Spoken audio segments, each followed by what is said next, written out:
नमस्कार, welcome to learning वनिंग। आप लगातार इजराइल फिलिस्तीन वॉर के बारे में पढ़ते होंगे, देखते होंगे और सुनते होंगे। क्या आप इस बात को जानते हैं कि इस लड़ाई की शुरुआत क्यों हुई? क्यों इजराइल के बनते ही उसके आसपास के सभी अरब देशों ने उसे मिटा देने की कसम खाई? आखिर इजराइल बनने की कहानी क्या है?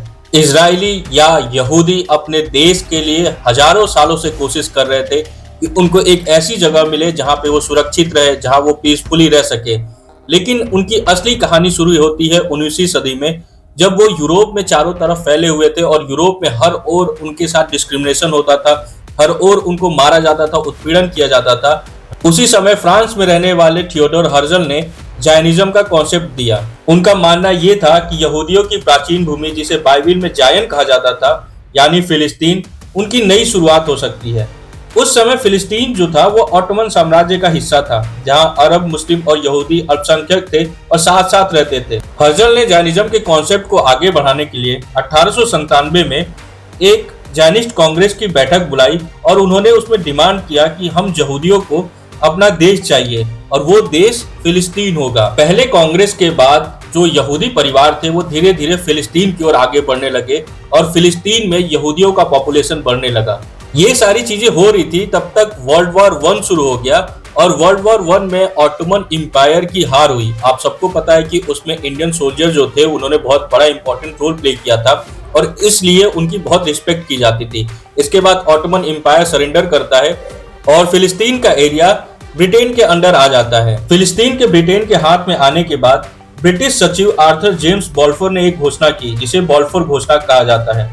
इसमें ब्रिटेन ने कहा कि फिलिस्तीन में यहूदियों के लिए राष्ट्रीय घर बनाने का वो समर्थन करते हैं और ये एक बड़ा कदम था। लेकिन इसके बाद ये भी कहा गया कि जो स्थानीय अरब आबादी है उनके अधिकारों को हनन नहीं किया जाएगा। लेकिन वो ऐसा हो नहीं सकता, क्योंकि जो जूस थे और जो अरब थे उनके बीच बहुत लंबे समय से कॉन्फ्लिक्ट था और अरब जो थे वो ये सोचने लगे कि उनके जो अधिकार हैं, उनकी जो लैंड है वो छीनी जा रही है, उनका हनन हो रहा है। लेकिन दूसरी तरफ 1920 में ब्रिटेन को फिलिस्तीन का शासन संभालने का ऑफिशियल अधिकार मिल गया, जिसे मैंडेट कहा गया।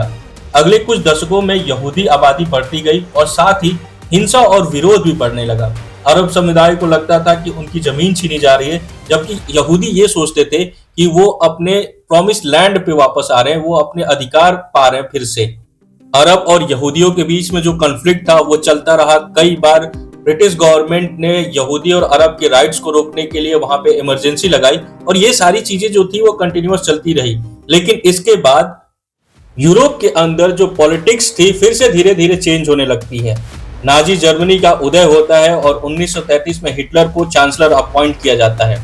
उसके चांसलर बनने के साथ ही आप सबको पता है कि जो वर्ल्ड वॉर वन था उसमें जो जर्मनी थी वो बहुत बुरी तरीके से हारी थी और ब्रिटेन और उसकी अलाइज जो कंट्री थी उन्होंने जर्मनी के ऊपर वर्साई संधि थोपी थी।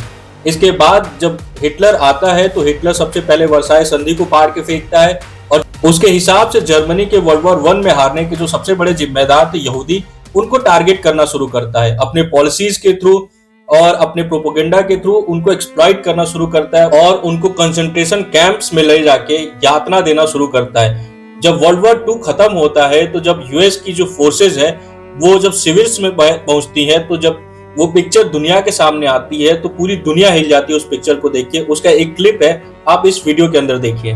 7th Army's 45th Infantry Division liberates the first concentration camp established by Germany's Nazi regime. The soldiers smell not only human excrement, but also decaying bodies, and many of these soldiers cry or vomit as they find dozens of railroad cars filled with thousands of dead bodies. जब दुनिया के सामने Holocaust का picture आता है, photos और videos आते हैं और उनको पता चलता है कि जो नाजी जर्मनी थी उन्होंने यहूदियों के साथ क्या किया है, तो दुनिया के अंदर एक यहूदी स्टेट की जो डिमांड थी वो आगे बढ़ती है और ज्यादा तेज हो जाती है उनको बचाने के लिए। क्योंकि आप जानते हैं कि यहूदी लगभग खत्म हो गए थे, 60 लाख की जो पॉपुलेशन थी उनको हिटलर ने मार डाला था। तो यहूदियों ने ये डिमांड करना शुरू किया कि उनको एक अपना देश चाहिए जहां पे वो सुरक्षित रहे और इस विचार पे यूनाइटेड नेशन में वोटिंग हुई और उस वोटिंग में जो फिलिस्तीन है उसको दो भागों में बांट दिया गया। Those who are against will say no, and the abstainers always they know what to say. The resolution of the Dutch Committee for Palestine was adopted by 43 votes, 13 against, 10 abstentions. 1947 में यूनाइटेड नेशन ने फिलिस्तीन को दो भागों में बांट दिया और एक भाग इजराइल को मिला, दूसरा भाग फिलिस्तीन को मिला और जो यरूशलेम था वो यूएन के अंडर रहा। यूनाइटेड नेशन के इस डिवीजन के बाद 14 मई 1948 को फिलिस्तीन के ऊपर जो ब्रिटिश शासन था वो खत्म हो गया और यहूदी एजेंसी के प्रमुख डेविड बेन गुरियन ने तेल अवीव में एक सभा बुलाई। आप इस क्लिप में देखिए उन्होंने क्या कहा। יום סיום המנדט הבריטי על ארץ ישראל. מתוקף זכותנו הטבעית וההיסטורית ועל יסוד החלטת עצרת האומות המאוחדות אנו מכריזים בזאת על הקמת מדינה יהודית בארץ ישראל, היא מדינת ישראל.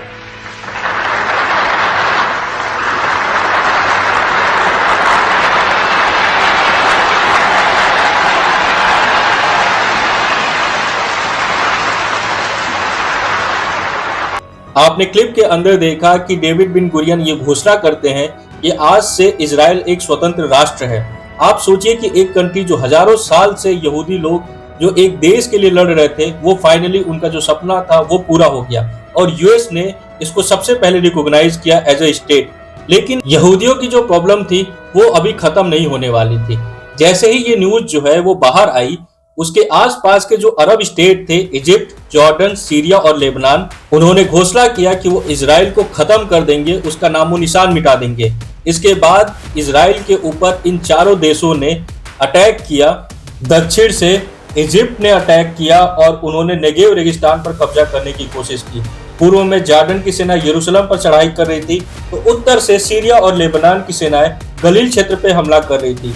इजराइल की जो सैनिकों की संख्या थी वो बहुत कम थी, लेकिन उन्होंने पीछे हटने से इनकार कर दिया।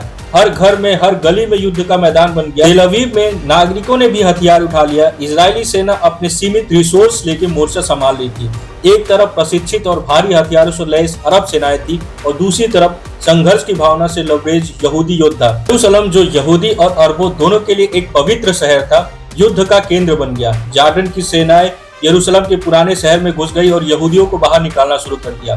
इजरायली सेनाएं कमजोर थी, लेकिन उन्होंने हर गली, हर इमारत के लिए जान की बाजी लगा दी। सितंबर 1948 आते आते इजरायली सेनाएं संगठित हो गई और उन्हें बेहतर हथियार मिले। इसके बाद यरूशलेम और हर जगह से जॉर्डन, इजिप्ट, सीरिया और मिस्र को उन्होंने पीछे ढकेल दिया और जनवरी 1949 में संयुक्त राष्ट्र ने युद्ध विराम का प्रस्ताव रखा। इजरायली सेना की जीत हुई। उनका क्षेत्र जो 56% पहले था वो बढ़कर 78% हो गया।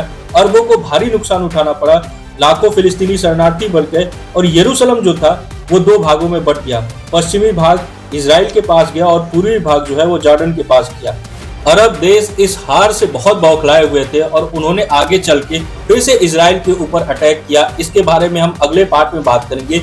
लेकिन जो ये कहानी है दोस्तों, ये एक ऐसी देश की है जहाँ के जो नागरिक हैं उन्होंने सदियों तक लड़ा और अपने देश को पाया। दोस्तों, अगर आपको हमारी वीडियो अच्छी लगी हो तो प्लीज लाइक और सब्सक्राइब करें, शेयर करें। धन्यवाद।